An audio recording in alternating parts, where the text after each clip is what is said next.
সপ্তাহান্তে টি-20 বিশ্বকাপের সবথেকে বড় ম্যাচ কলম্বোয় মুখোমুখি ভারত ও পাকিস্তান। দুই চিরপ্রতিদ্বন্দ্বীর ম্যাচ মানেই তর্ক বিতর্ক, আলাপ আলোচনা, টান টান উত্তেজনা। 22 গজের লড়াই তো আছেই, এই ম্যাচের আগে ও পরে কিন্তু মাঠের বাইরের লড়াইও বারবার শিরোনাম কেড়ে নেয়।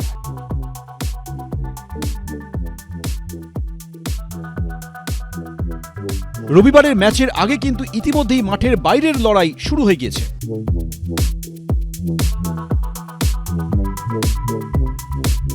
দিন কয়েক আগে যুক্তরাষ্ট্রকে হারিয়ে শহীবজাদা ফারহান ভারতের বিরুদ্ধে ম্যাচকে খুব একটা বড় বিষয় নয় বলে দাবি করেছিলেন। পাকিস্তান ওপেনার বলেছিলেন, ভারতের বিরুদ্ধে ম্যাচটা কেবল সাধারণ আরেকটা ম্যাচ, এটা খুব একটা বড় বিষয় নয়। আমরা তো ওদের বিরুদ্ধে প্রথমবার খেলছি না, আগেও ওদের বিরুদ্ধে খেলেছি, এবার কেবল ভিন্ন মানসিকতা নিয়ে মাঠে নামব। আশা করছি ভারতের বিরুদ্ধে আমাদের ম্যাচটা উপভোগ্য হবে। এবার নামিবিয়ার বিরুদ্ধে জয়ের পরই ভারত পাক ম্যাচ নিয়ে মুখ খুললেন বরুণ চক্রবর্তীও। স্পষ্ট জানিয়ে দিলেন, চিরপ্রতিদ্বন্দ্বীর বিরুদ্ধে তারাই খানিকটা এগিয়ে। বরুণ বলেন, আমাদের স্পিন আক্রমণটা বেশ শক্তিশালী এবং আমার মনে হয় ওদের বিরুদ্ধে আমরাই খানিকটা এগিয়ে আছি। ওরা এই পরিবেশের নাগারে একের পর এক ম্যাচ খেলছে, তাই পরিবেশটা হয়তো ওরা বেশি ভালোভাবে চেনে। তবে দলগতভাবে আমরা কিন্তু ওদের বিরুদ্ধে বেশি ভালো পারফর্ম করেছি এবং আমরা এই ম্যাচের জন্য প্রস্তুত।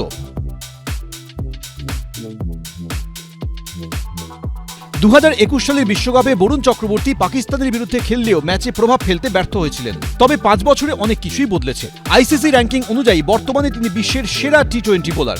নামিবিয়া ম্যাচেও কিন্তু বরুণ দুরন্ত পারফর্ম করেন। 2 ওভারে মাত্র 7 রান খরচ করে 3টি উইকেট নেন তিনি। অপরদিকে পাক ওপেনার শহীবজাদা ফারহানও বেশ ভালো ফর্মে।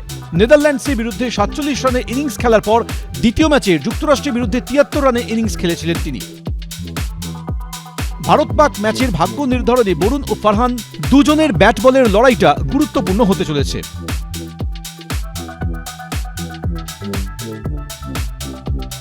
দুজনের কে নিজের দলকে রবিবার জেতাবেন সেটা সময় বলবে। তবে ম্যাচে ব্যাট বলের প্রতিদ্বন্দ্বিতার আগে যে মাঠের বাইরে বাগযুদ্ধের লড়াইটা শুরু হয়ে গিয়েছে তা বলাই বাহুল্য। ABP live. এবিপি আনন্দ, এগিয়ে থাকে, এগিয়ে রাখে।